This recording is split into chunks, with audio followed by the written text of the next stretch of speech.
Welcome back to a new episode of Banzer from the Bench podcast. We are doing something a little different today.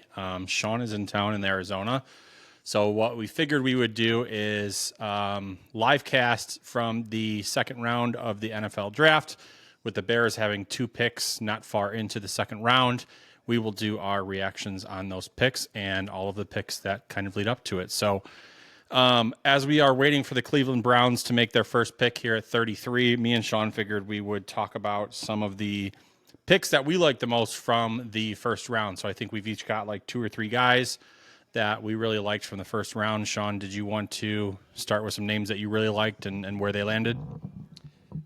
I would love to. So kind of looking over the first round here, there are obviously a few picks that stand out both ways to me. I'll kind of work my way back and work my way up. One pick I loved was the last pick in the first round, and that was the Kansas City Chiefs being able to get offensive tackle Josh Simmons out of Ohio State. He is someone that I thought maybe could have been one of the first couple tackles off the board. Offensive linemen were going pretty early. I thought he definitely would, but Chiefs were able to trade back, get a few assets, and be able to land someone like Josh Simmons. Like that pick a lot for them. Another pick that I thought made a lot of sense, maybe it won't pan out, maybe it will, is the Carolina Panthers getting Tet McMillan. They have had a very dry cupboard in terms of receivers that Bryce Young's been able to throw to, and now Bryce Young's starting to look a little bit more like the guy that they wanted him to look like when they took him first overall. So it's nice for them to give him a weapon. Who knows how good Tet McMillan will be? He's kind of a polarizing prospect. Some people love him, some people hate him. But either way, good for the Panthers for being able to get their quarterback another weapon. And then another pick I liked is Tyler Warren going to the Colts at 14. That is a guy that I thought maybe the Bears would take, and I'm sure we'll get into Bears talk here at some point in this podcast while the second round's going on. But it wasn't a secret that the Colts really liked Tyler Warren, and it sounded like they were really trying to trade up and try to maybe make that happen. Obviously would have meant they probably would have had to trade with the Bears because it seemed like that was a guy the Bears were keyed in on.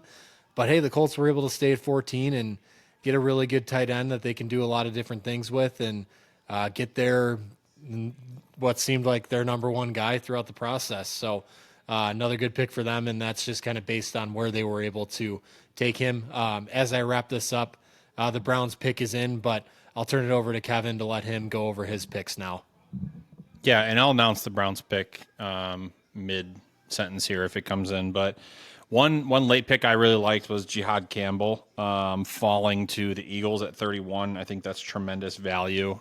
It's also a really, great, I don't even want to call it a depth piece because he'll probably start, but really nice pickup for the Eagles.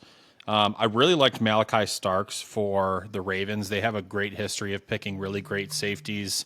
They've got one right now, and they pair Malachi Starks with him. So I thought that was a really nice move by them. Omarion Hampton is kind of a polarizing pick. I personally really like it. I love him as a running back. I think he's going to be a star. This is kind of like their home run hitter now for the Chargers. They don't really have anybody who's capable of hitting a home run. Funny we're using home run term in football, but they talk about it all the time. I think Omarion Hampton kind of brings that to the Chargers. And then the last one I'll talk about is Walter Nolan. I thought this was a phenomenal pick by the Cardinals. He is an aggressive defensive tackle. They need somebody on the line to kind of like be their staple moving forward. So I thought that was a great pick by the Cardinals. And we've got the Browns pick coming in right now. So we'll see what route they go here. Joe Thomas announcing the pick.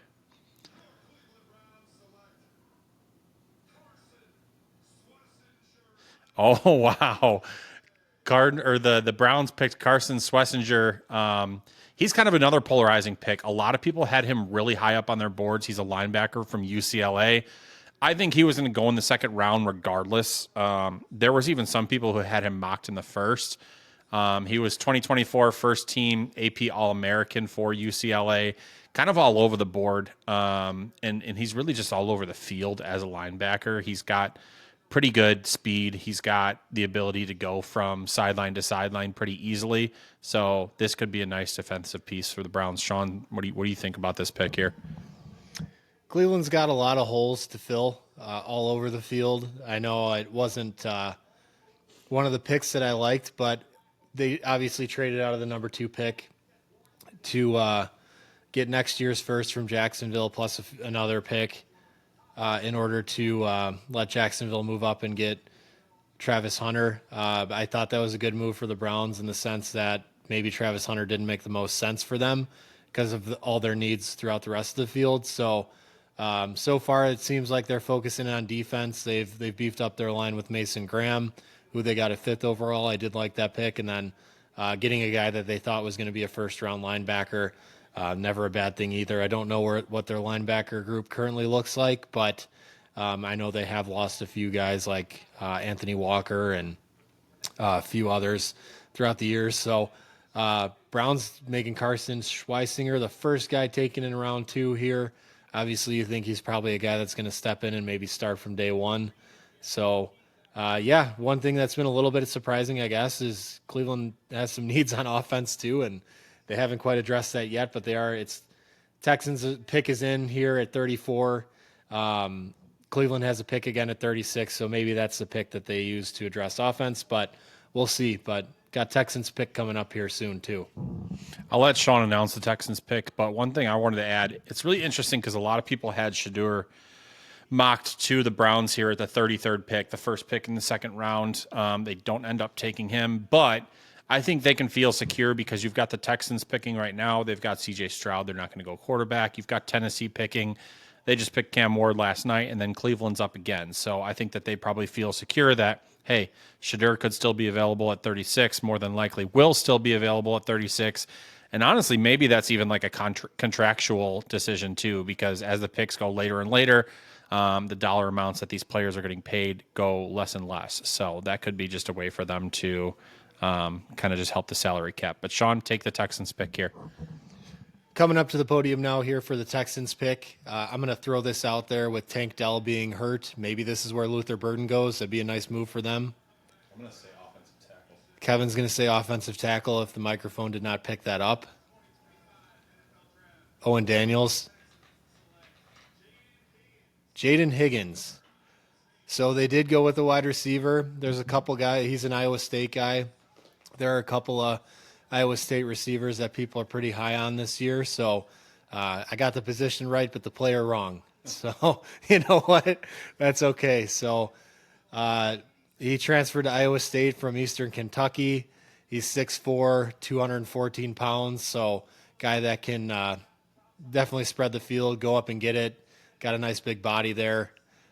Texans, like Kevin was mentioning, their future CJ Stroud. So they're looking to keep building around him. Obviously, Tank Dell's been great for them, but he has been so injured. You don't know what his future is going to look like. So maybe they're preparing for him to not quite be available as much as they want. But I'm sure a lot of people will be happy with this pick, and I'm sure Texans are glad that they can have their pick out of quite a few wide receivers here early on. What's interesting with these Iowa State guys is you hear people in one camp or the other with him and Jalen Noel. Some people love Higgins. Some people love Noel. We do have a trade that just happened right now. The Tennessee Titans have traded the 35th pick to the Seattle Seahawks. This could be interesting. Maybe we're talking Shedeur Sanders here. But like what I was getting at is a lot of people are on one side or the other when it comes to these Iowa State wide receivers. In my opinion, I think you're going to hit with both of these guys. I think they're both really talented wide receivers. One's more big body. One's more kind of like a speed shifty type of guy. But overall, I think that's a great pick by the Houston Texans. Seattle Seahawks, again, they have traded up to number 35, so they are next on the clock. So this is kind of interesting because we just talked about possibly Shedeur going to Cleveland at 36, and here is Seattle trading up. So I don't really know. I I mean, I don't follow the Seahawks a whole lot. I don't know what their needs are. Oh, it's right here: center, defensive tackle. So they need some line help on both sides of the ball, and then some wide receiver help. So they really could go anywhere. Maybe Luther Burden is an option. Sean mentions there's still a lot of good offensive linemen available. Darius Alexander from Toledo, one of the better defensive tackles, he's still on the board. Shamar Turner from Texas A&M, he's still on the board. So, I mean, yes, we're early here in the second round, but still a ton of talent. Mike Green from Marshall is one guy. Maybe they go that route because he was projected to be a first round pick and ended up sliding down to the second round. So pick is in. They're in a commercial break right now. So Sean, I'll let you kind of take on what you think Seattle could do here. It's going to be an interesting pick. There are a few good offensive linemen still on the board. They obviously went with Gray Zabel and picked offensive line in round 1. So maybe they don't do that again here. Seattle's always kind of an interesting team. I know things have changed a little bit since Pete Carroll is gone, but like Seattle of the past, I maybe would think like they would just see the value in Will Johnson, the cornerback who slipped from Michigan. Like I would maybe see them being like, hey, let's just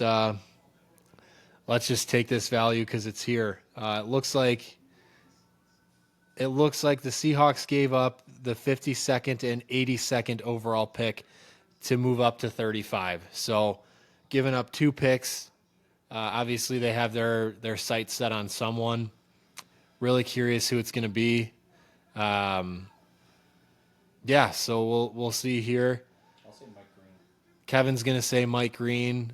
I'm going to say Nick Imanwari, safety out of South Carolina, which doesn't really line up with what they need, but that was another guy people thought maybe could go at the end of round 1. So whoever it is, Seattle's got they made a move to make this happen, and it's going to be interesting who it is because they jumped Cleveland. So maybe they're threatened that Cleveland's going to take whoever they want. Cleveland's up next. I personally feel like they might go running back. I've seen Travion Henderson linked to Cleveland a lot, so I don't know, maybe Seattle wants another running back, but they got Kenneth Walker. We'll see. What's interesting is I just saw a tweet from Albert Breer. Texans taking Jaden Higgins. They actually tried last night to trade up to grab Emeka Egbuka. So they waited until the second round and honestly still got a really quality wide receiver with their pick. So I think smart move by them to sit and wait because I don't think that there's a whole lot more upside with Egbuka as there is with Higgins. I think that they're probably pretty similar in terms of their output that they'll have in the NFL, but you know, what do I know? We've got Seattle up now. Let's see who came to the mic here. Wow, they're just really dragging this out. It's probably Marshawn doesn't even realize that he's supposed to come out here to make a pick. Looks like there's a good crowd here again today, last night. I mean, as much as I hate Packers fans, it was pretty damn impressive crowd for draft night, for draft weekend. So the Green Bay's done a pretty good job in terms of showing up for the draft, but you know, it's obviously a big football city. It's about all they have, so naturally they're going to. Oh, it's Richard Sherman. Okay. Here we go. So Seattle with the 35th pick.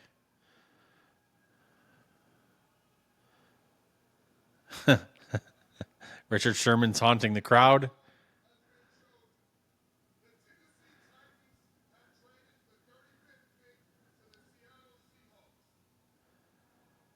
He's taking his sweet time here.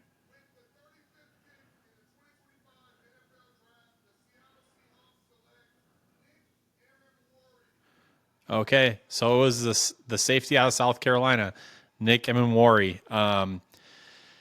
He's a guy that some people had mocked in the first round as well. Very, very talented safety. I I believe he's a pretty physical safety, more of like a ball hawk type of safety. We're about to watch his highlight tape here. Some people are comparing him to Derwin James. So yeah, kind of like a physical safety. Oh wow, he's a pretty big guy too. Did you catch his measurables? No, I don't think it showed. Yeah, he looks like he's a pretty big safety. Honestly, given Seattle's history of drafting really quality defensive players, this is a pretty nice pick for them. I think they have larger needs elsewhere, personally, but I mean, I think they're kind of just taking like the best player available approach here, and they traded up for him too. So it tells you what they think about this guy. That's one on the board for me. Yeah, interesting pick for Seattle. I don't think it, like I mentioned, I don't think it was a big need for them, but hard to pass up a talent that is there. So they're just maybe going best player available in their opinion. Browns went on the clock and the pick is already in. So that was very, very fast what Cleveland's doing here. Vegas picks after Cleveland. Vegas just paid Geno Smith, but maybe we see Shedeur Sanders go in one of these picks.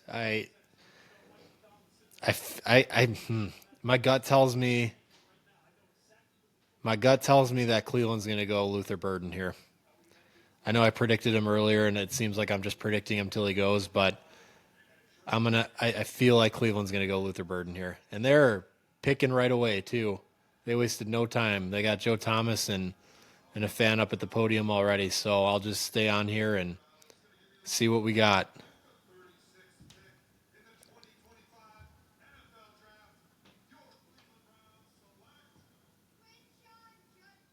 Wow, Quinshon Judkins, running back from Ohio State. I saw they were pretty involved or interested in Travion Henderson, but they go with his running mate at Ohio State. So Cleveland does go running back, and I like Judkins. I think that's a good pick for them. Doesn't have to go too far from where he played college ball. So Cleveland loses Nick Chubb, adds Quinshon Judkins. I think that'll age well. Good pick for Cleveland. Yeah, I was wondering when the running backs were going to start making a run here. You've got Vegas up next; they could take a running back. New England could take a running back, so we might start to see running backs go pretty quickly here. I think this is a great pick for the Browns. They've always really liked like strong physical running backs, and that's kind of what you get with Judkins. He's also got some speed for his size, but definitely a physical running back, and in that division, that's kind of what you need. So it's a great pick by the Browns. I think that this will work out really nicely for them. I don't think you honestly could have gone wrong with either of the running backs from Ohio State, and I think Travion Henderson will be selected here shortly. But overall, honestly, just really solid move for the Browns. Sean, while we're waiting on Vegas, I guess we could dive into the Bears' first-round pick from last night. Something that was kind of unexpected. We had a feeling they were going to go with a weapon, just with Ben Johnson, the fact that he loves his tight ends. Colston Loveland was selected. At first, I kind of felt like maybe we left something on the board with Tyler Warren, but with everything I've watched and seen today, I'm pretty excited about this kid. What's your take on Colston Loveland? Yeah, I kind of convinced myself that the Bears were going to take Tyler Warren when he was on the board and they were picking, but I do like the Loveland pick a lot. I have done quite a bit of research since the pick and listened to some podcasts and stuff, and I feel like Loveland will be a better fit for what Ben Johnson wants to do. He's someone that is a tick faster than Tyler Warren. He's a guy that's going to be physical. I saw this was pretty interesting. He lined up majority of his snaps for Michigan. I believe it was last year. Maybe it was in his whole career, but I know for certain it was last year. He lined up for majority of his snaps in the slot. So he's someone that the Bears could line up wide like another wide receiver weapon. He can impact the game in short, medium, and deep as well. So lots to like about the pick. I think he's going to be set up in a good system or scheme with Ben Johnson. Ben Johnson obviously liked Sam Laporta a lot out of Detroit. People are saying he got his Sam Laporta here with Colston Loveland.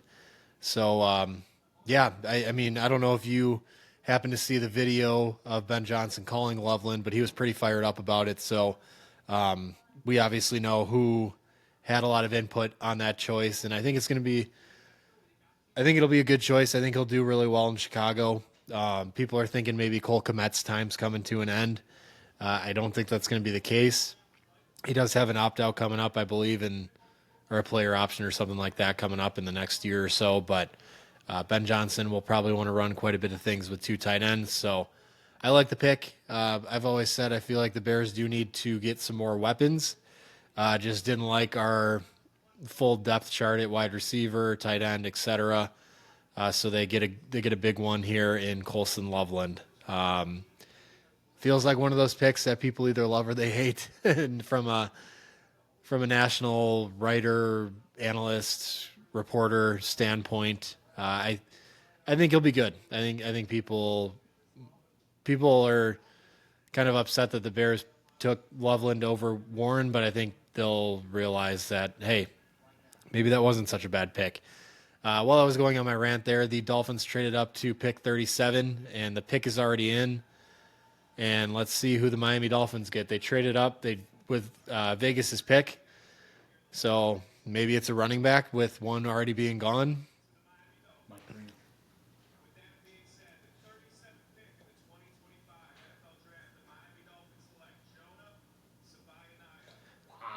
Jonah Savaianaya, guard from University of Arizona. This is a guy that we thought maybe the Bears would look at.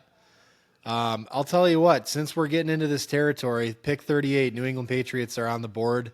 Bears have pick 39. I went into the day with Ariante Irsay, the tackle out of Minnesota, being like my number one guy I want the Bears to get. I didn't think we'd be at this point where we're almost on the clock and he's still there. So if the Bears are able to get him here and just another pick, that'd be fantastic. But we'll see what happens here. But interesting pick for the Dolphins to trade up and grab. So, yeah, I mean, he's a guard out of Arizona, two-time honorable mention all Pac-12 in 2022 and 2023. He has 36 career starts, 37 games played. Plays in a Pac-12 that is pretty hit or miss. I mean, you saw Arizona State go pretty far this year, but honestly, I think this pick could be more of like I don't want to call him a project pick because I don't think he's quite that raw, but I think he's definitely got some things he needs to improve, and he could be a really quality lineman for the Dolphins.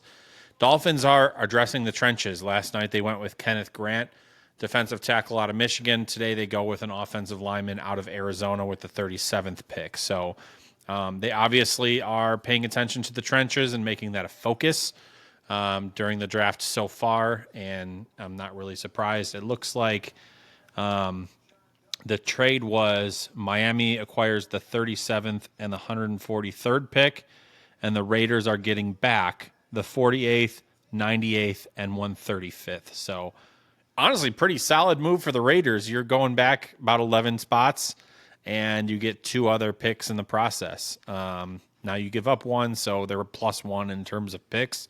But for a team that probably sees that, there's still a lot of running backs on the board, I think that they're going to go running back at some point. Oh, just kidding. The Raiders already drafted running back last night. There's a lot of linemen on the board still, and that's a position that they could address here in about 10 picks. So speaking of running backs and picks last night, Ashton Genty, I think he very well could be one of the top running backs in the league soon. It's just kind of confusing to me that the Raiders take him because it doesn't feel like they are a running back away from being relevant. And of course, Raiders fans are going to be excited. Like, he's going to be fun to watch. He's going to be entertaining. They're in a really strong, tough division, but it feels like the Raiders are much further away than, just a running back to be relevant again. And that's why I was kind of confused by the pick. But, you know, when you've got an opportunity to get a guy like that, it's hard to pass up. So you can't really blame them. We'll see how they address their needs later on in the draft. Because, I mean, they need to add some weapons. They got their running back, but they still need some weapons to help out Brock Bowers. So we'll see what the rest of their draft looks like. But right now, where we are at, we have the New England Patriots. They are on the clock, and they are using up all the clock, which is why you get to listen to me talk. There's about a minute left until they make their pick. We're also in a commercial break, so it could just be waiting for the end of these commercials. And then after that, our Chicago Bears are picking with pick number 39. Hopefully not a trade because a lot have already happened, and we don't want to keep you guys waiting. But so far, where we're at is the Bears will have pick number 39, and they'll have pick number 41. So there should be some action for us Bears fans here shortly. Still on the board, Shedeur Sanders. You've got Will Johnson. You've got Mike Green. Donovan Iziraku, the edge from Boston College. Luther Burden, wide receiver from Missouri. Elijah Arroyo, tight end from Miami, who I said is a sleeper. Darius Alexander, a very talented defensive tackle from Toledo. Mason Taylor, tight end from LSU. And then rounding out the top 10, Oluwafemi Aladejo from UCLA and Trey Amos from Ole Miss. So a lot of talent still at the top of the board. You can still get a difference maker at this point. We'll see. We'll see what New England does here. And just as a reminder, last night the Patriots went and grabbed their offensive lineman of the future, Will Campbell. Absolutely phenomenal pick. I would have loved if he fell to the Bears, but we learned pretty quickly that wasn't going to happen. So great pick by the Patriots. Mike Vrabel just got himself a cornerstone piece of his line moving forward. Let's see. They're showing, their depth at defense. Yeah, I guess Patriots could use a little help on defense, but the pick is in, so stay tuned. We'll see what the Patriots do here.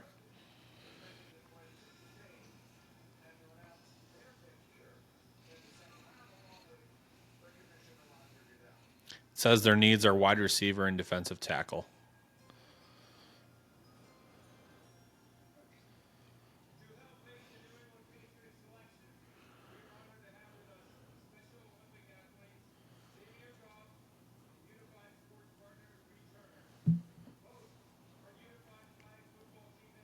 Did you see the pick?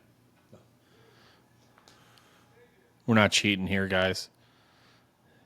You're getting the real raw reaction.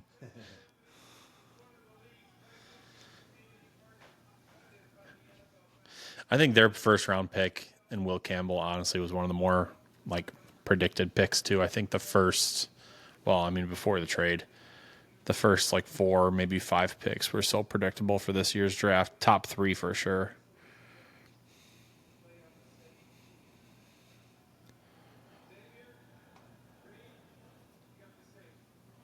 Here we go. This is the 38th pick.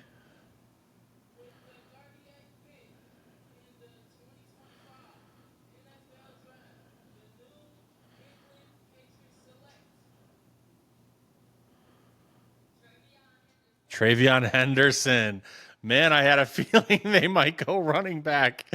Honestly, can't really blame him. I think he's a really nice piece for New England. They kind of had running back by committee, so they've now got their running back of the future. They've already got their quarterback. They took an offensive lineman this year in the first round, so they're kind of just adding pieces for the future of their franchise.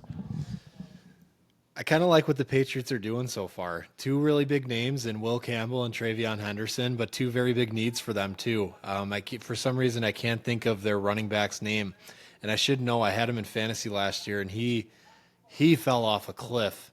It's something with an L. I think Kevin's looking it up here. We're looking at the Patriots depth chart. Ramondre Stevenson. So not with an L. My bad. But yeah, he was supposed to be kind of a big fantasy option, and he just really lost carries as the year went on. But the Patriots running back room in general is just not very good right now. And now they get to add Travion Henderson, who was a stud at Ohio State, and he'll have an opportunity to get a lot of carries right away as a rookie on the Patriots. So good move by the Patriots. And now that leaves us with the Bears on the clock at 39. Really interesting situation.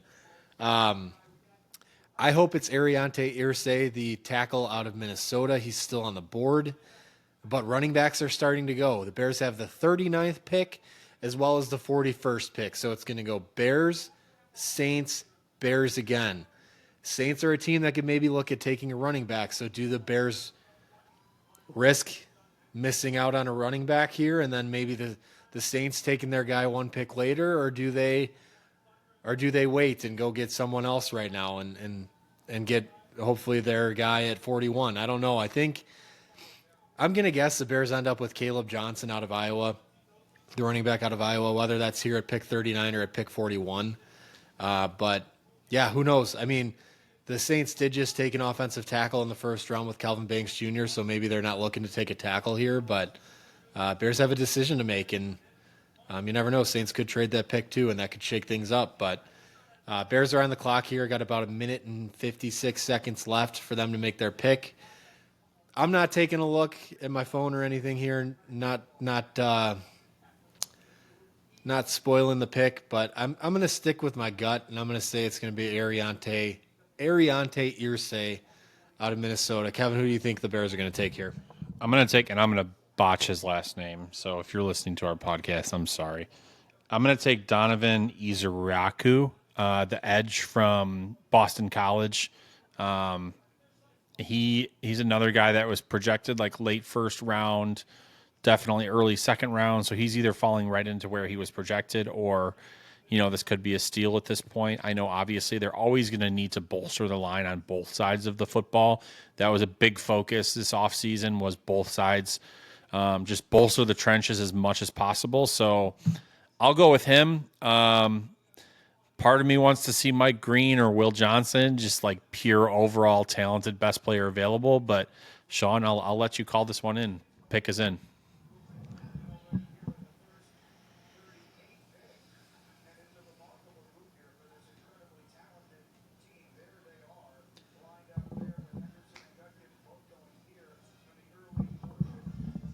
Kind of worried we're going to go into commercial here.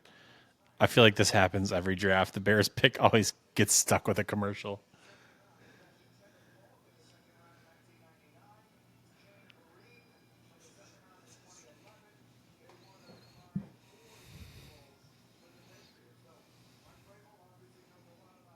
Worst offense in the NFL in 2024. Least points per game, weeks 8 through 18, fewest in the NFL. All right, pick is in. Sean, call it in.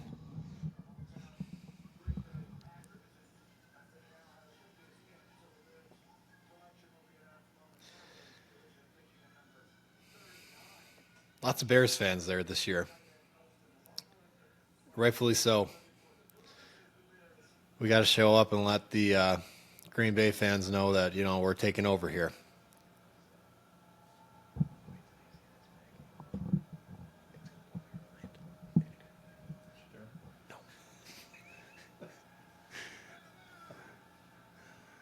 Of course, we're getting booed.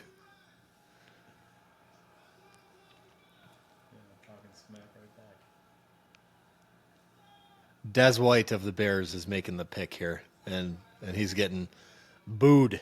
But he came out throwing up a C, so he ain't going down without a fight.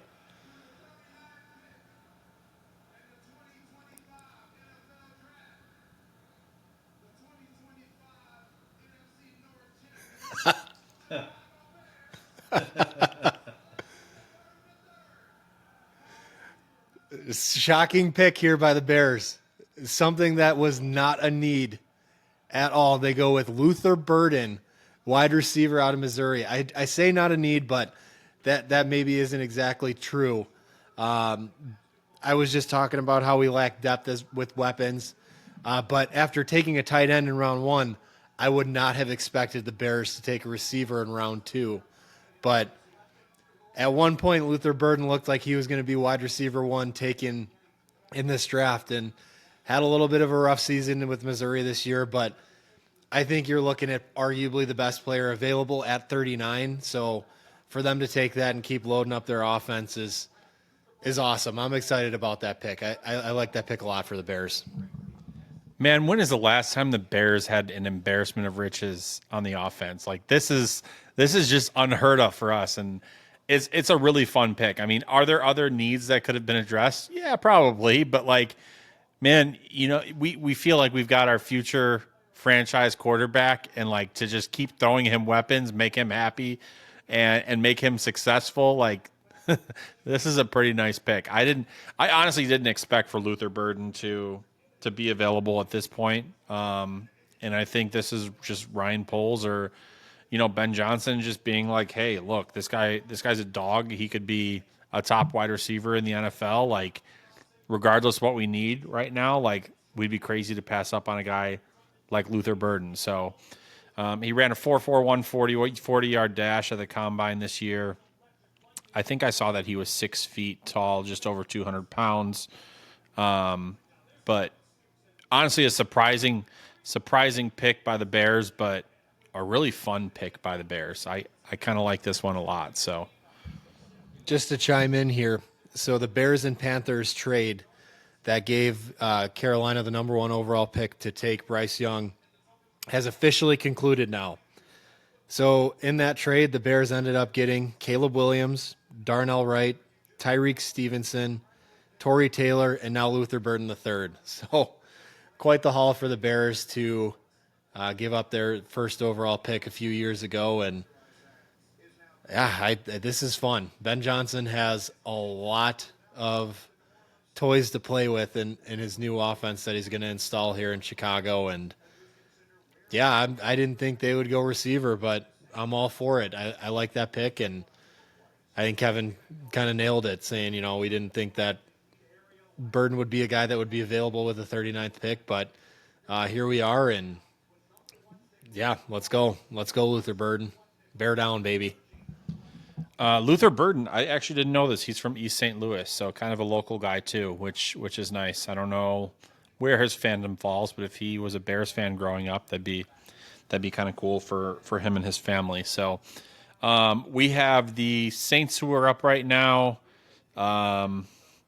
Last night, do you remember who they picked last night, Sean? The Saints took Kelvin Banks. Kelvin Banks. Okay, so they took a lineman. Oh, Shedeur Sanders. This could be it right here. It looks like they're really excited. Their war room's really excited. So maybe this is a move for Shedeur Sanders or a guy like Mike Green. I mean, the Saints have a long history of striking gold, no pun intended, with the defensive line in the draft and finding talent later on. So could be a guy like Mike Green. I think they need some secondary help too, if I remember correctly. And there's still Will Johnson available from Michigan. He's a guy we can talk about while the clock is frozen at 128. Apparently Will Johnson, a lot of the medicals came back and he keeps having recurring knee issues, and it's caused a lot of concern for some of these teams. This is a guy that, if he was fully healthy, probably would have gone, I think it's safe to say, like top 15. Really, really talented cornerback, but the best availability is, or the best ability is availability. And if you're drafting a guy in the first round, you don't really want to have to worry about whether or not he can stay healthy and play for you. So I will take the Saints pick here, and then Sean, you'll get the Bears pick again at 41. Saints pick. All right, he's making his way out here.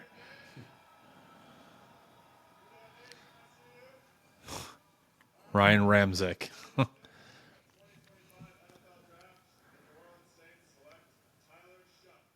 Wow. Okay, Tyler Shaw, quarterback from Louisville. There were some tweets that went out today that said that Shedeur was going to be the 4th quarterback taken and that Shaw was going to go before him. And I kind of brushed it off. I'm like, I don't know about that. That kind of seems like a little bit of a reach, but here it is, man. The Saints making their way for Shaw, who's also 25 years old, keep in mind. So he's a very, very old rookie, but I guess they'll see what they have in him. Very interesting. He's like kind of like Brandon Whedon in terms of age going into the draft, but Saints are always kind of that weird team that's like somewhat built to win, but somewhat built to tank. Like they kind of just fall in between there. We obviously know Derek Carr has shoulder issues. As far as I know, I haven't really been too plugged in with Saints stuff, but it's looking like he might not play at all this year and is debating on whether or not he wants to have surgery. But Saints obviously are anticipating he'll miss some time, so they go up and get a quarterback that maybe they say, hey, this guy is a little bit older, but he could probably get plugged in and maybe he can play right now. People, I think, have kind of looked at him in the same way as they look at Bo Nix, who had a lot of college experience, but interesting, just really interesting that here we are at pick 41, and I don't know, a year ago, if you would have said Shedeur Sanders wouldn't have been taken yet, and there has been 3 other quarterbacks taken before him, I would have been like, shoot, what happened? But yeah, so looking at like I would guess at this rate he'll be quarterback 4 taken, but we shall see. Bears are back on the clock here. Got about 3 minutes and 35 seconds left before they make their pick. I'll let Kevin take this one since I had Luther Burden. So, we got to trade. So never mind. Hold that thought. Bears trade their pick to Buffalo. So what will the Bears get? What will the Bears get? We shall see. I don't know what pick Buffalo has. Oh, it shows they have 56, it looks like. Maybe they have one before that. I don't know. So whoever the Bears want, they clearly think is going to be available later here in this second round. What are we going to get? So the Bills trade pick 56, 62, and 109 to the Bears for 41, 72, and 240. So the Bears move up quite a bit in later rounds. So now we have 56 coming up. I don't know what else I think we have. I think 62 will be our only. I think that's the third round. That would be our only third round pick, and then we obviously move up from 240 to 109. So I'll take that. Bears are in a spot where they also do have quite a bit of depth that they need to get across the roster. So adding more picks is never a bad thing. So I don't know what Buffalo's going to do here, to be honest with you. I guess I'll just take this pick since Kevin was going to get the Bears. But, I mean, I've seen James Cooks maybe holding out a little bit, but I don't think that's going to give Buffalo reason to take a running back here. Maybe they go offensive line. I'm not quite sure. I don't know. You know what, actually? I feel like Buffalo's going to take Mike Green. I feel like they're going to take advantage of him falling, and they're a team that has no problem doing that. So that's going to be my guess here. Pick is in. Kevin, what do you think for Buffalo? I wouldn't be surprised to see something like that. I feel like Buffalo's got pretty good weapons, and Luther Burden was also just selected, so I can't imagine unless this is like a Jalen Noel move here too. That's definitely possible. They could address the line. I think their defensive line is pretty solid. But this is just interesting. Clearly, the Bills see somebody that they feel like they need to get right now. I'm having a hard time figuring out who that person could even be. But it looks like for Bears fans, it looks like the next pick is going to be 56 and 62. So we'll just have to stay tuned a little bit longer there. Pick is in for the Bills.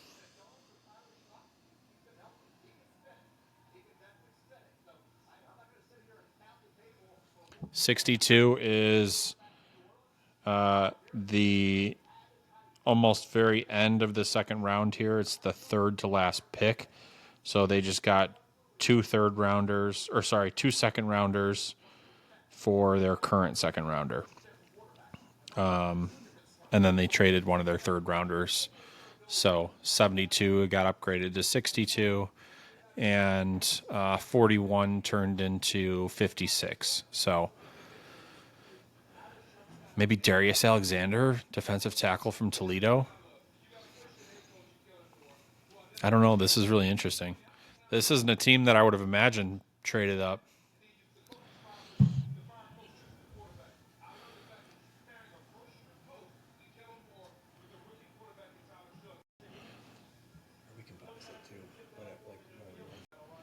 Here we go. We've got, I can't tell who this is coming out for the Bills pick. He's a bald-headed boy. He's looking for the Bills fans. That probably means there's not a lot there. Lee Evans. 41st pick by the Bills is TJ Sanders, a defensive tackle from South Carolina. This is a guy I don't know a whole lot about, if I'm being honest with you. I know South Carolina does have a pretty good history of producing good defensive tackles, good edge guys. Defense in general, I mean, you saw a safety go earlier today. So that's probably a good sign for the Bills. Let's see what his measurables look like. 6'3", 297 pounds, almost 300-pound defensive tackle. They're showing some highlights right now of him playing Kentucky. Oh, yeah, so he's a pretty physical guy. He just shoved an offensive lineman from Kentucky. I mean, I feel like that's kind of what you get with guys from South Carolina. But I don't know, Sean, do you know anything about TJ Sanders? He's waving no, so. Not a thing. Bills, hopefully you know a lot about TJ Sanders because we can't say that we do. So It's like a big boy. yeah, exactly. And we've got the Jets up here next. We've got the Jets on the clock now, and it says pick is in. So we just wait patiently like the rest of you guys. We don't have sources, unfortunately, that feed us the picks, so we just have to wait like a normal person. They're showing Deion Sanders on TV just chilling in his backyard with some Proverbs in the background and just trying to live large while his son is falling further and further in the draft. I'm pretty sure he made comments before this season started too that like his son would be the best quarterback in this year's draft, which is just crazy ironic now. All right, Jets pick is in. 42nd pick overall. Wow, Jets got Mason Taylor. Now this is a really interesting pick because his physical attributes are there. Like he's big enough to be a tight end in the NFL. His numbers, I mean, I wouldn't say his numbers jump out at you, but when you look at, he's 6'5", 251 pounds, just a massive tight end. He's definitely got the tools to be successful, and this is kind of looked at as more of like a project tight end, but I think he'll be a nice piece for them. I think Mason Taylor will be a good tight end in the NFL. Sean? Yeah, tight end was a need for the Jets. They're loading up for their new quarterback in Justin Fields. What did they do in the first round? They took an offensive lineman, I think. Was that Membao they took in the first round? So really trying to do what they can to build around Fields here. They paid him a decent chunk of change, and obviously they got a few good receivers, wide receivers that is, but now they get Mason Taylor, who I think you flip a coin between him and your Miami guy Arroyo for who would be the next tight end taken or who's the best tight end at this stage of the game. So Jets rolling with Mason Taylor. Now San Francisco's on the clock here at 43. The pick is in. They took Michael Williams in the first round. I'm not sure who they go with here. Maybe a running back. Like they always kind of do some weird stuff.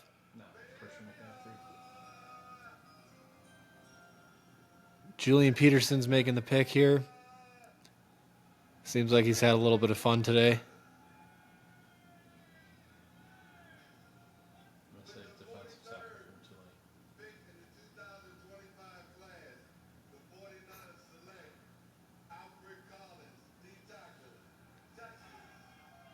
Alfred Collins, defensive tackle from Texas. He goes off the board to the San Francisco 49ers at pick 43 here in the second round. Not a lot of reaction from 49ers fans. He's 6'5" and 332 pounds, so that is a large man. I'm guessing he does pretty well stuffing the run there. Looking at a guy who obviously got a lot of playing time in the SEC, so he's seen some good offensive linemen over the years. Looks like they lined him up on the edge a little bit too, and seems pretty athletic for his size. Had 163 tackles, 22 tackles for loss, and 7 sacks. He's played it throughout his career, which has been 2020 to 2024. So pretty productive there for his career. Obviously a little bit older of a prospect, but nothing wrong with that when you go to a team like San Francisco, because you're obviously going to a team that wants to win. So San Francisco loading up on defense here early on in the draft. Sean, I think we can kind of start a question here of where's Shedeur going to go? I'm just pulling up the upcoming picks here. We've got Dallas, Indianapolis, the Rams, the Cardinals, the Raiders, the Bengals, the Seahawks, and the Broncos. If I'm going to pick one team from that next bunch of like 8, I don't know, man. You've got the Raiders sitting at 48. That seems to make a lot of sense. I'll say Raiders at 48 for Shedeur. I kind of have a hot take. Maybe it's a hot take, maybe it's not. But for some reason, I can't get the image out of my head of Shedeur Sanders being a Ram. So Rams at 46 maybe. They talked about looking to possibly trade Stafford, but he's coming back. Obviously, Stafford's going to be the starter when healthy, but you're looking at a guy that might not be in the NFL for significantly longer. So whether they do it or not, I just kind of feel like I can see Shedeur being a Ram, but we'll see. Maybe Indianapolis looks at him too. Their quarterback room right now is Daniel Jones and Anthony Richardson, and I'll just leave that there. Dude, I think I figured out what the Bears are doing at running back. When you look at the Lions, they've got their speed guy and they've got their bruiser, and David Montgomery is their bruiser. Well, the Bears currently have their speed guy on their roster. Who's the bruiser? Cam Scatabo. Cam Scatabo would play almost identically the same role that David Montgomery played for the Lions. And with the Bears trading back as far as they did, honestly, I would not be shocked to see them go that route. And that could be a pretty fun player to have in Ben Johnson's offense. Maybe I'm just overhyping it because he was so much fun to watch at ASU. But, like, when you lay it out on paper, it makes a ton of sense. And who knows? I mean, Caleb Johnson could be available at 56 or 62. And if so, that's an option for them. But it just crossed the screen and I saw Cam's name and I'm like, oh, shit. Like, okay, I think I see what's going on here. And I'm sure I'll be wrong. I'm sure they won't draft a running back at all tonight. But just kind of fun to think about. We've got, right now, we are sitting at the Cowboys at 44. It says the pick is in. We are on a commercial break, so we'll just wait for the commercial break to stop. We've got Dallas on the clock here, and it says the pick is in. Dallas needs weapons. I mean, you look at wide receivers available. You've got Trey Harris from Ole Miss, Jalen Noel, Jack Beck, Jalen Royals from Utah State. Kyle Williams is a speedy guy from Washington State. And we've got somebody out here to make the selection. 44th pick. Dallas Cowboys select Donovan Ezeraku, the edge from Boston College. Honestly, phenomenal value at this point in the draft. I think he was a top 3 edge guy in this year's draft. Dallas has a lot of luck, and they've had a lot of success with drafting really high-quality edge guys, defensive linemen in general. So this could be another guy to add to kind of their rich history. I'm waiting to see what he was 2024 ACC Defensive Player of the Year. So that's always nice. Let's see what his measurables are. 6'2", 248, so pretty slim, especially Well, I guess with an edge, that's about right. But yeah, it looks like he's got a nice little swim move around the edge. And ACC was pretty solid this year. So for him to be ACC Defensive Player of the Year actually says something. Most years, maybe not so much. But really good pick by Dallas. We've got next pick is the Indianapolis Colts. All right, looks like the Colts pick is in.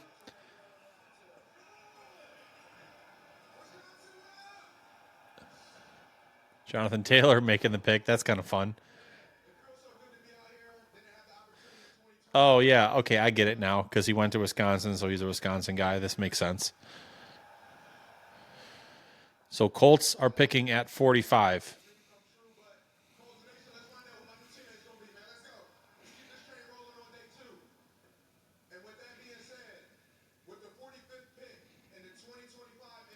Colts are going with. Oh, JT Tuimoloau, edge from Ohio State. Really solid pick by the Colts. This is another franchise that has a long history of finding good linemen and edges. They just lost Io Odengbo. He signed with the Bears, obviously. So JT Tuimoloau will fill in really nicely for the Colts. Sean, anything you want to add here?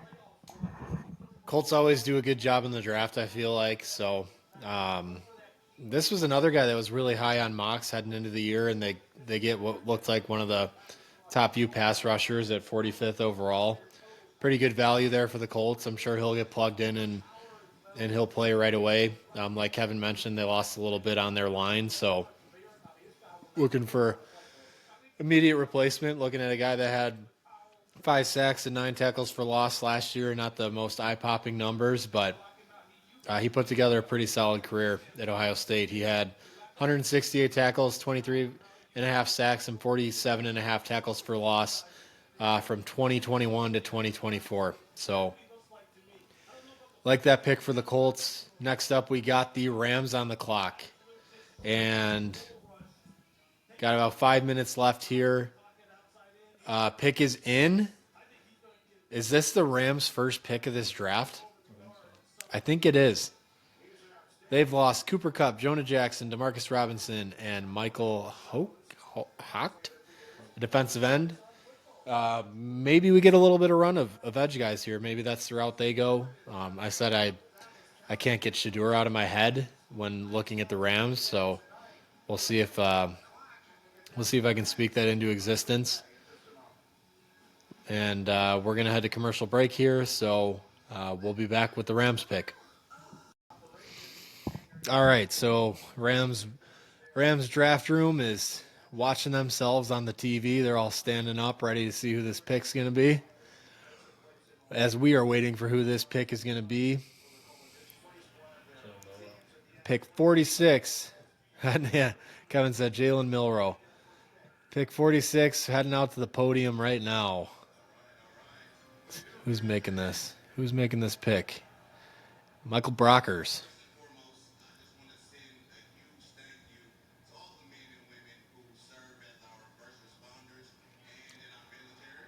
Rams got some first response themed shirts and stuff this year, so love to see that.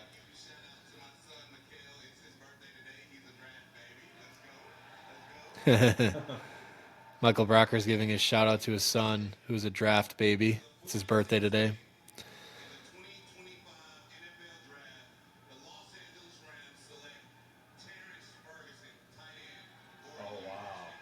So the Rams go with Terrence Ferguson, tight end out of Oregon. I did not see him as one of the best available, according to Mel Kiper. Hard to question what the Rams do, though. They've nailed some of these picks lately. He's 6'5", 247, so pretty big guy that they're getting here. Looks like the Oregon's lined him up in the backfield and done a few different things with him. Wow, he's got 134 receptions in his career, which is the most by a tight end in Oregon history.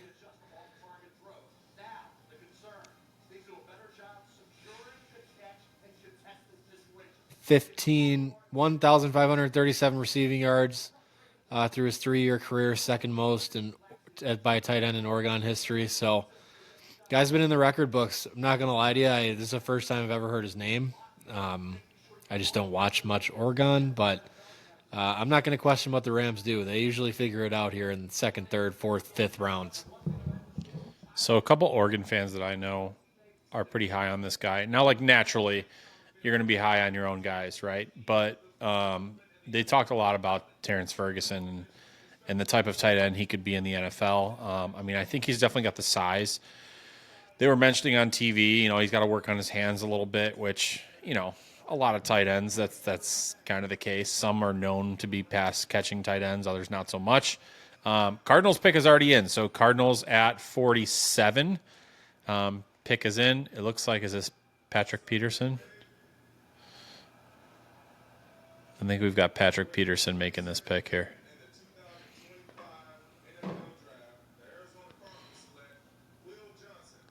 Wow, what a phenomenal value pick. Cardinals take Will Johnson, cornerback out of Michigan. Everyone was wondering when he was going to be grabbed. 47th pick overall to a guy that a lot of times was projected in the top 15. You can't really ask for much better value than that. Cardinals have also done a really nice job finding good DBs, finding good safeties over the years. I mean, Patrick Peterson started his career there. You have a guy like Budda Baker there right now. They've had a lot of success finding good DBs throughout the draft over the years. So, honestly, this is a phenomenal pick for them. It looks like he missed the final 6 games this year with turf toe. 2023, he was first team All Big Ten. But had he been healthy, man, this guy would have flew off the draft boards in the first round of the draft this year. So honestly, this if he stays healthy, this could be a big steal of this year's draft. We've got the Raiders up with the 48th pick here next. It looks like the Raiders are no longer picking here at 48. They traded the pick to the Houston Texans. So we now have the Houston Texans selecting at 48. We've got the Texans pick now with 48. They need a tackle, they need a guard, they need wide receiver help. There is still Ariante Ursary from Minnesota, and he could be an answer for them at tackle. So that would be my guess, but what do I know?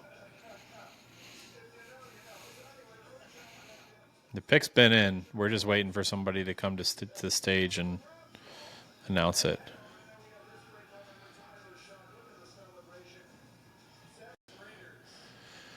Who do we have on stage now? Owen Daniels. There it is. Ariante Ursary. Tackle out of Minnesota going to Houston. Just makes a ton of sense. They trade Laramie Tunsil away. This is a guy that can fill in right away. I know there were some questions with this guy about like consistency, but he's got size. He played in the Big Ten, 6'6", 331, just a massive human. And I know a lot of people had him higher up on their draft board than 48. So honestly, it's probably a really, really nice pick for them. They just showed a video footage of him handling Abdul Carter, no problem at all. They're showing another video of him handling Mason Graham, no problem at all. So maybe this is kind of a little bit of a steal for the Texans. Cincinnati Bengals are on the clock, pick 49. Pick was in pretty quickly, so they clearly had their sights set on someone. We will see. It said additions this year, and one was defensive coordinator Al Golden. So if that's one of your biggest additions, then you probably need to do a little bit more. So Bengals pick is in. They're coming up to the podium now. We'll see where they go here. I'm not quite sure what they need. Maybe defense. We'll see. I mean, obviously they always need offensive line, but one just went off the board. Tim Kromeyer, probably botching that, is making the pick. It is.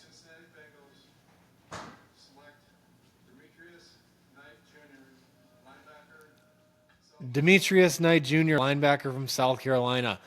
I don't know much about him, but one thing I do know is South Carolina should have been a lot better with all these people that they're having get drafted. I feel like they maybe have had the most players drafted this year out of any team. It seems like a Gamecock's coming off the board every few picks here. So he's a 6'1" linebacker. I missed his weight. I think it was maybe about 250 something. He looks like he can move. Maybe a guy that they have do a lot of pass rush. 79 tackles, 2 sacks, 6 tackles for loss, and 1 pick last year. First team All ACC in 2023 when he was at Charlotte. AAC. Charlotte is not in the ACC. Ooh, he's been playing since 2019. So older guy. He had 22 reps on the bench press. That was third most among linebackers. Interesting pick. I don't really have a whole lot to contribute here. So up next, we got Seattle Seahawks at pick 50. The pick is in. So I'll just keep rocking and rolling here. They're looking at the Bengals have taken Shamar Stewart and Demetrius Knight. So they've gone defense in both picks.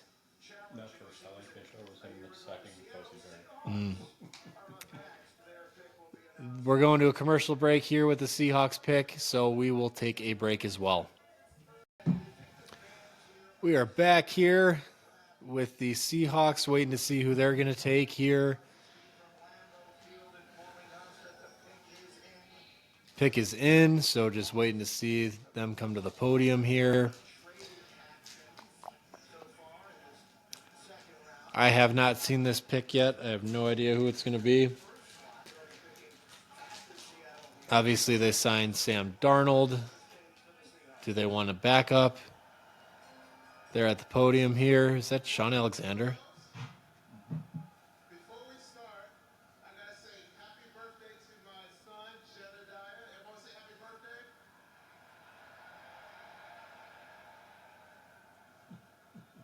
With the 50th pick in the 2020 All right, here we go. Pick 50. draft, the Seattle Seahawks select Elijah Arroyo, tight end, Miami. Elijah Oreo.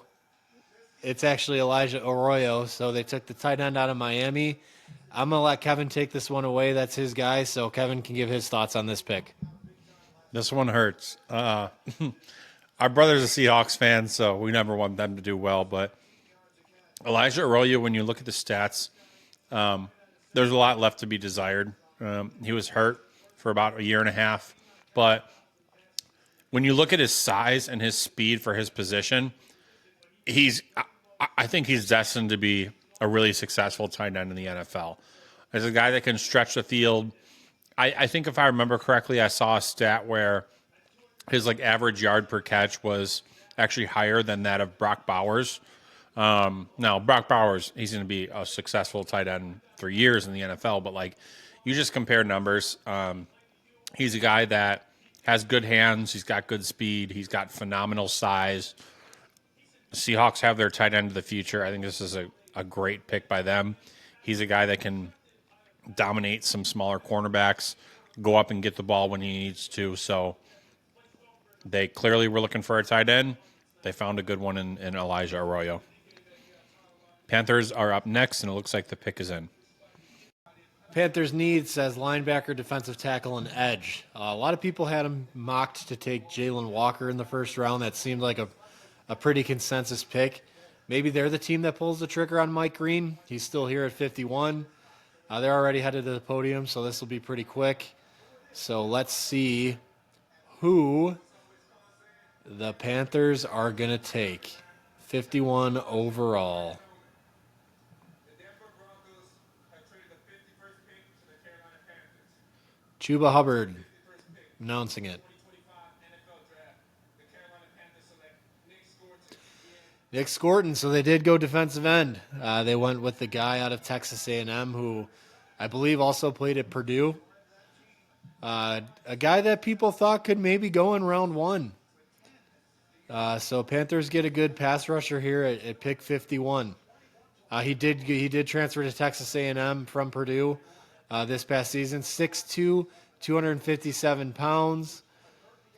He was first team All SEC, so obviously making a big impact coming to one of the best leagues in college football. Part of a Texas A&M defense that had quite a few guys that are getting drafted.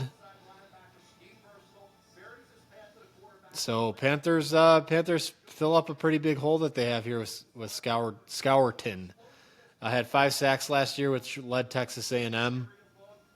So if I were a Panthers fan, I think I'd be pretty happy with this pick, especially when you consider where they were able to get him. So Panthers do address pass rush. They just wait to do it until round 2. And now we got the Tennessee Titans, who are making their first pick since Cam Ward, first overall. So I'll let Kevin take this one. Pick's already in. Titans obviously have a lot of holes to fill. Like, they could go a lot of different directions here. Possibly even taking best player available. I don't know who that is at the moment, but well, okay, just kidding. It's Shedeur. I don't think they're going to pick Shedeur Sanders here, but next best player available could be an option for them. I would guess they probably continue to add weapons for Cam or protection for Cam. Especially when you take a quarterback first overall. Pick is in. This might be Eddie George. Let's see. 52nd pick overall. Keith Bullock.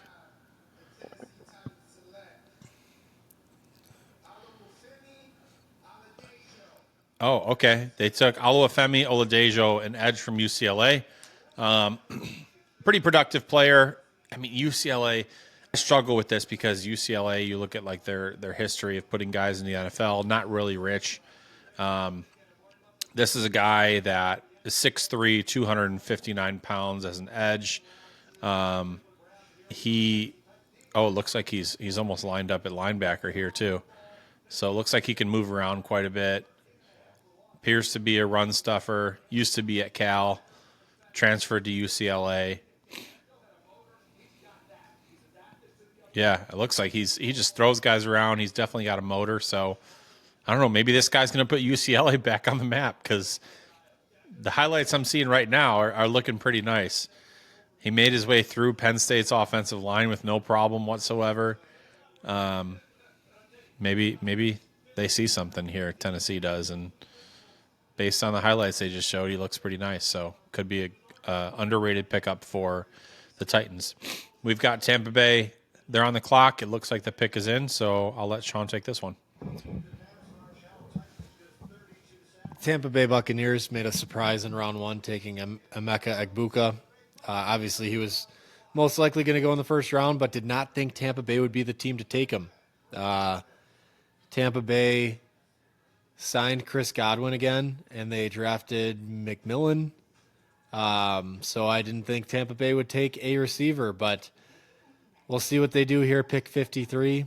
So they are heading to commercial break, so we'll take a break here, and we'll be back shortly. We are back here with the Tampa Bay Bucks. Got their pick in. Waiting to see what they're going to do at 53 overall. They're showing Mike Green on the screen now. He does not look very happy. Looks like a pretty rough draft party they're having there. But I don't know. I feel like he's going to go in round 2. Whether it's here or somewhere else, I feel like it's only a matter of time. So we got Tampa Bay's pick coming up here. They're at the podium, so let's see who it is. Simeon Rice making the pick.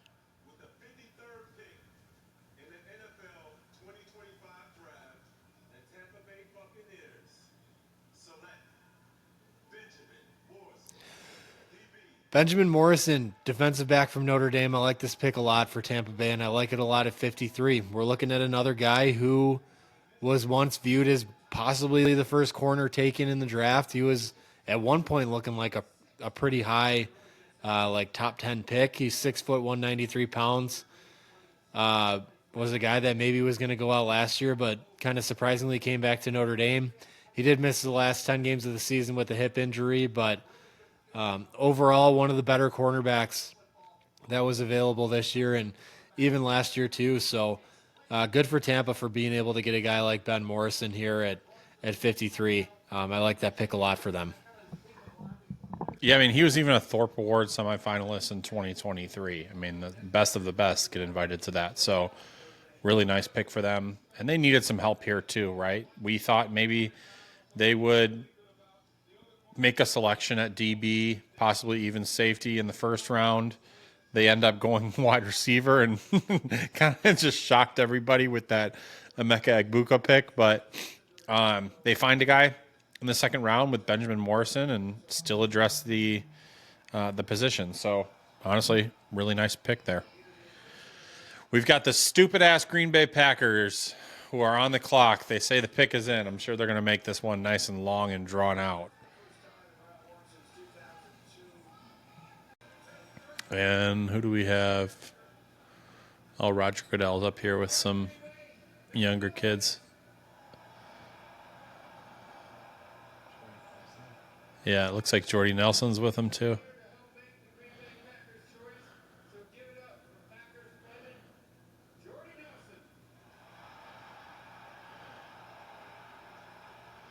Jordy Nelson looks like he could still play football.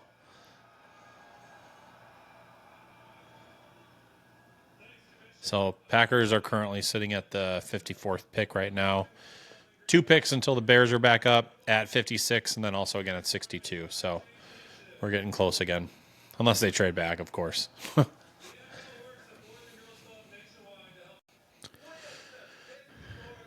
Okay.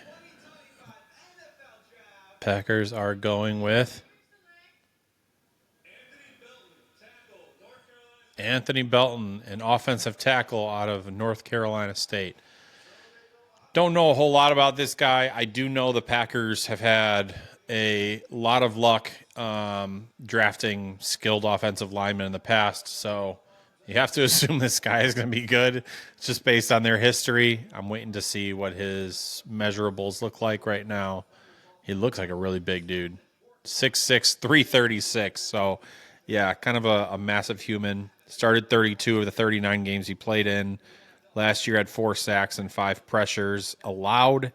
So, kind of a mixed bag a little bit there. 7 sacks allowed in 2,100 offensive snaps. That's probably a better stat for them to show. But, yeah, man, this could be just another nice offensive lineman for the Packers. They addressed wide receiver for the first time in the first round since 2002 last night, and now they get some protection for Jordan Love. I do have something I would like to add about Anthony Belton here. He's going to be the biggest bust in this entire draft, and same with Matthew Golden. So if I could grade the Packers draft, I would give them an F-, and they're the only team that's going to get that grade. Los Angeles Chargers, I almost called them San Diego, are on the clock at 55, and they immediately put their pick in. So we'll see what the Chargers do here. They took Omarion Hampton, running back out of North Carolina, in the first round. Pretty surprising pick. They signed Najee Harris this offseason and then turned around and drafted a running back in the first round. So I didn't see that coming, but Harbaugh likes to run the ball. So we'll see here what the Chargers are doing. Then the Bears are up next at 56. I'll let Kevin take the Bears this time. But let's see. Melvin Gordon's making the pick here for the Chargers. Obviously, Wisconsin graduate, or I don't know, graduate, but played at Wisconsin. And he's here announcing the pick.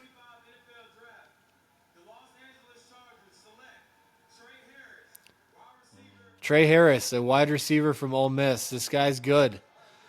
I like Trey Harris a lot. I've seen him play quite a bit. I'm just watching SEC football. The only downside with Trey Harris, I worry about his health. He's 6'2", 205, but you watch his tape, and he makes some really impressive plays. That's kind of funny. They're showing that he actually played high school football with Malik Neighbors. So imagine that, having to go up against that team. That wouldn't be very fun in high school. He was a second-team AP All-American in 2024. Played at Louisiana Tech for a few years before going to Ole Miss, and he's a good receiver. With the exception of Luther Burden, I think he was the next wide receiver up. So Bears go Luther Burden. Chargers come and get Trey Harris here at 55. And they address a need because the Chargers need weapons, right? Like they went and got Omarion Hampton last night.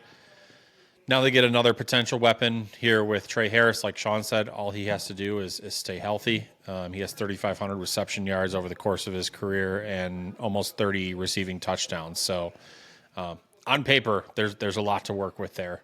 It's just, is he going to stay healthy? So we've got the Bears on the clock now, and I'm sure they're going to turn their pick in nice and quick because I'm going to predict Caleb Johnson, running back from Iowa here. pick is already in, just like I said. If I had to guess, man, it seems like things are going really sour with Mike Green, so I won't say that. Trying to think who else is available at best available for even like the defensive line. Looks like we're going to a commercial, so I'll take a look here at the break, and we'll see you guys on the other side. Here we go.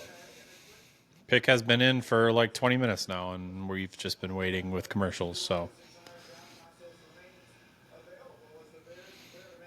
oh wow, Lions just traded up to 57 apparently. So they will be selecting after the Bears here at 56. Bears will probably just get another offensive weapon at this rate. That's going to be all of our picks this whole draft.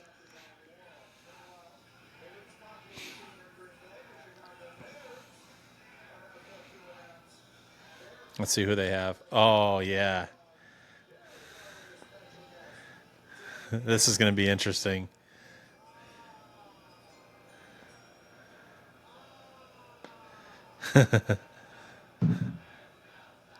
It's a WWE superstar who's a diehard Bears fan. I forget his name right now, but he's taunting the Packers fans.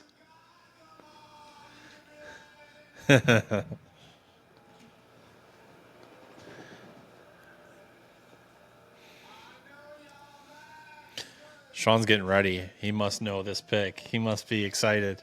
He's either excited or disappointed and wants to hear what the experts have to say.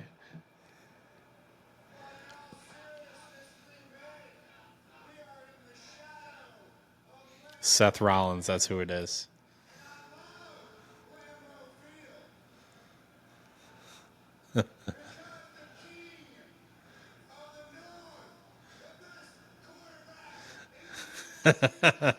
He's taunting Packers fans, telling them that the king of the North, the best quarterback in the NFC, Caleb Williams, won here last time he played.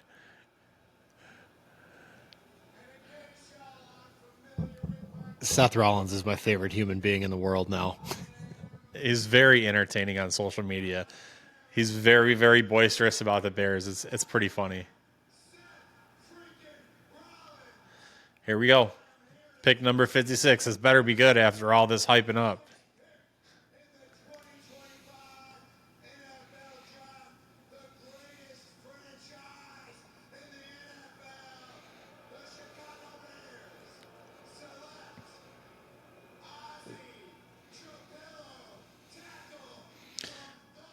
Ozzie Trapillo, a offensive tackle from Boston College. I can't say I know a single thing about this dude, so I'm going to listen to the experts and relay what they have to say here. Oh, wow. He's 6'8", 316 pounds.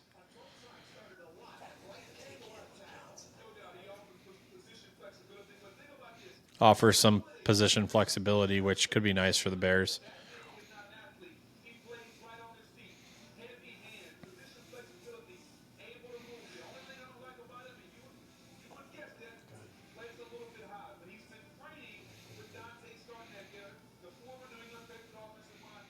I mean, the tape looks good, but like NFL draft tape, I feel like always looks good. So it'll be interesting to see what their comments are about this pick. This is the first pick where it's kind of like, oh, this one's interesting. Some people felt that way about Colston Loveland when he was drafted, and after learning more about him last night and today, people are really excited about it. So could be the case here too. Being 6'8", that's a pretty big guy. So we knew the Bears were going to address offensive line at some point, and here they are at 56, taking a tackle from Boston College. So the Detroit Lions are now on the clock, and it says the pick is in, so somebody should be coming to the stage shortly. All right, we got the Lions here getting ready to make their pick.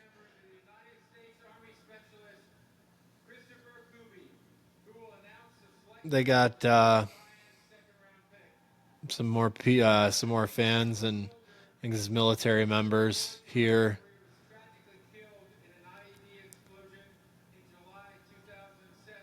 Honoring the Kubi family. Specialist Kubi service was marked by numerous awards and decorations, including the Bronze Star Medal and the Purple Heart. 57th overall here, just waiting to see what the Lions are going to do. Looks like we have a little bit of time, so was reading a little bit on that Bears pick. Seems like he's got experience playing left tackle, right tackle, can even play a little bit of a guard. Maybe a guy that's going to have to develop quite a bit in his first year in the league, and then maybe down the line can be more of a everyday starter. And 6'8" is pretty crazy. That's a big man for offensive line. So obviously we like that. Boston College connection with Ryan Poles. That's always going to be a thing. Pretty sure Ben Johnson was a Boston College guy as well. I could be wrong, but I think he was. But yeah, so Lions here on the board at 57. Traded up to get this pick, so let's see what they do here. Thank you. Thank you so much. And here we go. The Denver Broncos have traded the 57th pick to Detroit. I thought maybe Denver would stick and take a running back, but now we got the Lions picking here. And it's going to be Detroit Lions select Tate Ratledge, a guard from Georgia. A lot of people had him coming off the board in round 2. Getting a guy that played on the offensive line in the SEC, so he has seen plenty of talented pass rushers in his time. But he's a Georgia Bulldog, so he's going to be a bust. He's 6'6", 308. Obviously got really good size. Detroit is continuing to build their elite offensive line. That's one thing that they've nailed over the years and look to continue doing that. Ratledge was 2023 second team AP All-American. So, yeah, Lions just continuing to build in the trenches. Vegas is up next, 58th overall. Kind of forgot Shedeur Sanders is still available, but, hey, maybe it won't be for too much longer. So Vegas is here, 58. They are on the clock. Detroit has taken Tyleik Williams and Tate Ratledge. So defensive tackle and a guard. So they have gone trenches with both of their picks. Rumor has it they are scared of Caleb Williams. I'll just keep talking since the Raiders are going to be going up and making this pick here. So 58th overall, Las Vegas Raiders are here. And we got Steve Wisniewski making the pick. Probably botched his name, but that's all right.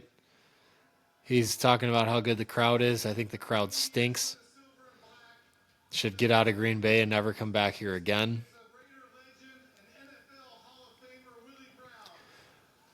Let's see what the Raiders do. Obviously, they took Ashton Genty at the top of their board. Don't quite remember what they did after him. So let's see what they do next. He's reminding us that it's 2 weeks until Mother's Day.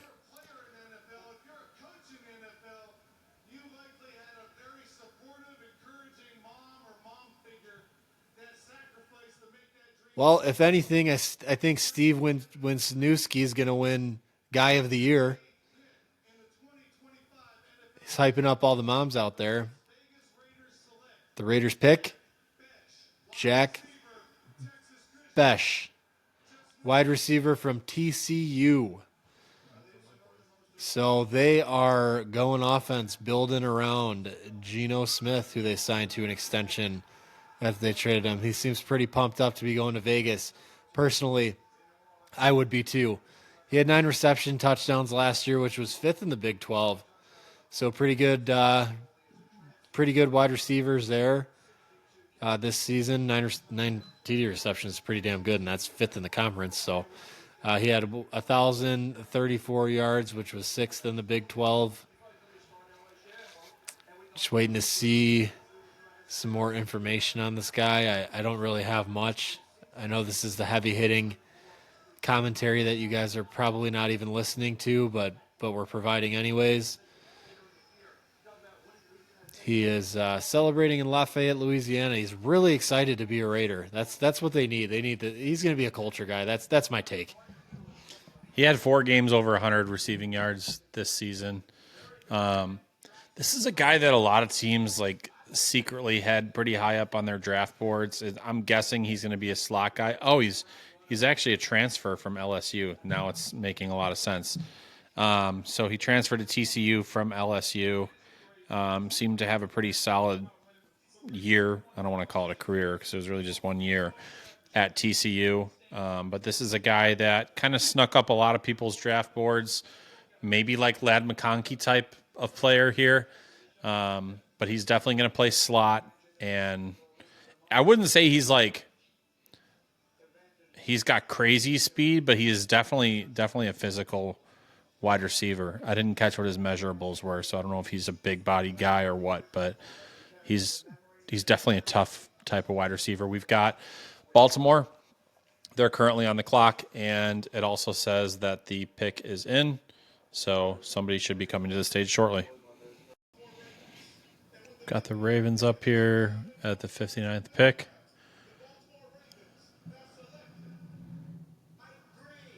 Mike Green. There he goes. The edge from Marshall that was projected to be a first-round pick. There's reasons he dropped this far. I don't want to speculate anything personally, but maybe some teams saw something personally, maybe medically. I'm not too sure, but this guy was projected to go pretty early in the first round, dropped all the way to 59. Seems to be really happy, overjoyed, celebrating with his family. This is a guy out of Marshall. He's 6'3", 251. Just absolutely electric off the edge.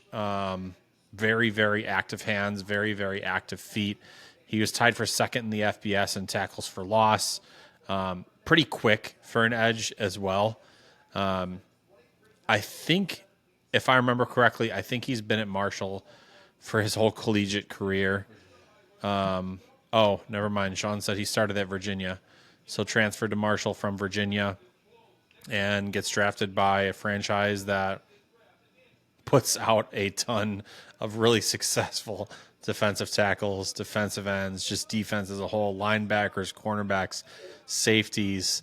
The Ravens got themselves a nice one here in Mike Green, and they just showed a video right now of him just absolutely plowing over Josh Connerly, who was a first-round pick. So really, honestly, I don't think you could have gotten better value at this point in the draft.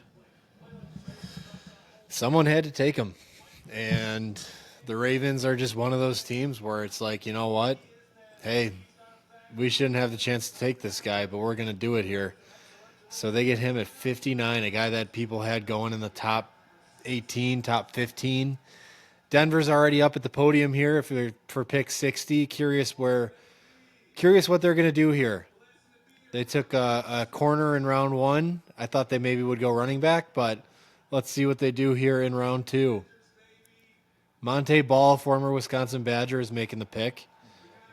I forgot about him. He's one of those guys you forget about. So let's see what Denver does at 60.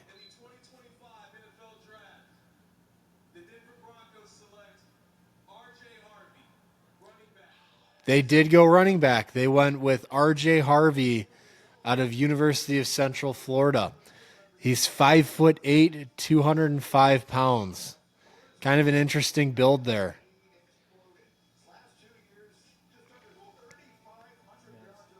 They're showing some of his highlights here. Looks like he's pretty shifty, can make some guys miss. Third team AP All-American last year. Well, Bears are coming up this was pick 60. Bears are coming up at pick 62 with Washington sandwiched in between. And the Bears need a running back. I don't know if they had interest in RJ Harvey, but might be time for the Bears to pull the trigger on a running back. But we'll see. Kind of been hard to predict what they're going to do. So, yeah, Denver goes with RJ Harvey, 60th overall. And now Washington is on the clock with pick 61. Man, Washington was a team that took Josh Connerly in the first round, and after seeing that video of Mike Green just plowing him during, I think it was the Senior Bowl, they can't be feeling too good about that pick right now, but Josh Connerly will be fine. It was just kind of a bad moment for him. And we've already got Washington up at the podium here, so they'll be making their pick here in a second. 61 pick overall.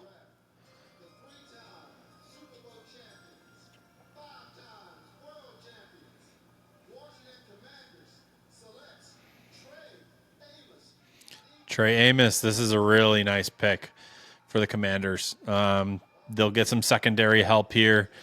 He's a DB from Ole Miss, played a lot of SEC football, transferred from Alabama for the 2024 season. So, I mean, even just, to play at Alabama, he was a first-team All-SEC player in 2024.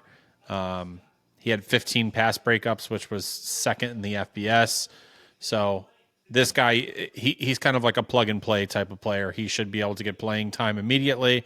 I don't know what kind of defense the Commanders have built out. I don't know if maybe nickel would be a good fit for him or what, but I think he's going to get play time immediately. They're comparing him right now on TV to Pat Surtain. So that tells you all you need to know. And we've got the Bears up next, so I'll let Sean take the reins on the Bears pick. They are on the clock. 62 overall here. Bears took Ozzie Trapilo, offensive tackle, at 56 with their last pick, and now they have pick 62 coming up, their last pick of the day, unless they trade up here. Could be running back, maybe it's defense. Still need to get some depth there on the defensive line, so wouldn't be shocked if that's the move that they make, but we'll find out here shortly. The pick is already in, so Bears moving pretty quickly, but to be fair, most teams are moving pretty quickly here, so let's see what the Bears are going to do. It's going to be hard to follow up Seth Rollins coming out, so I kind of feel bad for whoever has to make this pick. Oh, we're going to commercial, so BRB. All right, we are back from commercial break here with the Bears. Their pick is in. Bears moved pretty quickly here, like I mentioned, so let's see who's coming to the NFC North champions. Future NFC North champions, that is. I'm not going to put a year on it so that can stay true for any season. Work smarter, not harder. All right, let's see who's making this pick here.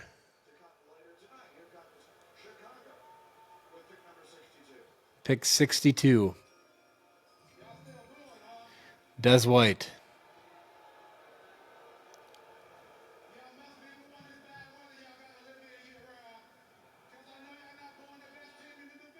The